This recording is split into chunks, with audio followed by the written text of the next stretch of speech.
कि उस परमात्मा के तो अनंत अवतार हैं, अनंत बार यहाँ प्रकट होता है, असंख्य बार।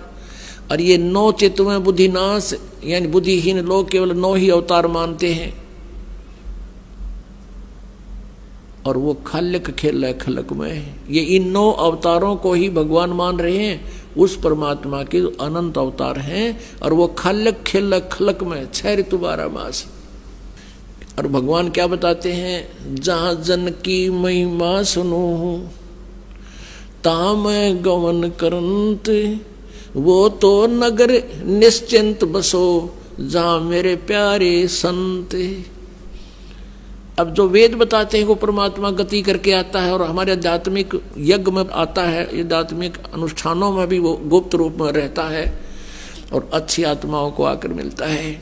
और वो परमात्मा स्वयं भी कहते हैं, जहाँ जन से महिमा सुनो, जहाँ मेरी महिमा चलती है, जहाँ मेरा ज्ञान प्रचार होता है, तहाँ मैं गवन करंत, वहाँ मैं पहुँच जाता हूँ, एक पल में पहुँचूंगा, क्षण एक में जन अपने के काज, हिरण्यकशिपु जो मार दूं और नरसिंह धर लूं साज।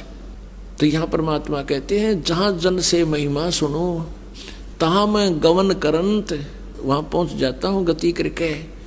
और वो तो नगर निश्चिंत रहो जहाँ मेरे प्यारे संत, जहाँ मेरी प्यारी आत्मा है, कहते हैं उस नगरों को भी हानि नहीं होने दूंगा। पवित्र बाइबल में लिखा है, एक जगह कहते हैं एक व्यक्ति के पास भगवान पहुंच गए और उन्होंने कहा कि ऐसे ऐसे उस नगर में बहुत हाहाकार मच रही है और लोग अन्यायी हो गए हैं, उस नगर को मैं नाश करूंगा। तो उस भगत ने पूछा कि प्रभु, यदि उस नगर में आपके 10 भगत होंगे, क्या तुम फिर भी उनको नाश कर दोगे? कि नहीं, यदि मेरे 10 भक्त भी होंगे तो भी उस नगर को मैं नाश नहीं करूंगा। फिर पूछा कि वहां आपके यदि 2 भक्त होंगे तो भी नाश कर दोगे? कि नहीं, मेरा 1 भक्त भी होगा तो भी मैं उस नगर का नाश नहीं करूंगा। तो पुण्यात्माओं, यहाँ वही परमात्मा कहते हैं, जहां जन की महिमा सुनो तहां मैं गवन करंत, और वो तो नगर निश्चिंत रहो जहां मेरे प्यारे संत। अब पुण्यात्माओं, 1 भगत के कारण भी एक नगरी बसी रहती है, तो वो कितने निकम्मे आदमी है। तो इसलिए कहते हैं, संत ना होते जगत में तो जल मरता संसार।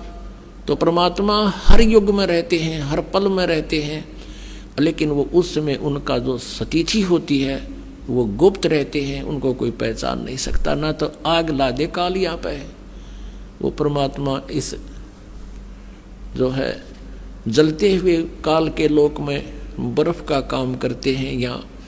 और परमेश्वर ने प्रत्येक ब्रह्मांड में अपना एक गुप्त स्थान बना रखा है, जैसे राजदूत भवन होता है, और वहाँ रहने से भी हमें बहुत राहत यहाँ मिल रही है।